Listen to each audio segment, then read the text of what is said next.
Blackness Castle has been a popular filming location for its unique, ship-like shape and scenic position on the Firth of Forth. Here are a few notable productions filmed there. Outlander, Blackness Castle appears as Fort William in the popular series, where key scenes involving Jamie Fraser were filmed. Mary Queen of Scots, starring Saoirse Ronan, Blackness Castle stands in for various locations, enhancing the film's authentic Scottish setting. Ivanhoe, this adaptation used Blackness Castle to represent a classic medieval setting. The Bruce, a historical film about Robert the Bruce, King of Scots, featured the castle as a backdrop for medieval Scotland.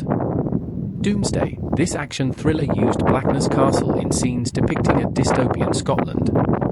The castle's dramatic coastal views and fortified appearance make it ideal for historical, fantasy, and thriller settings.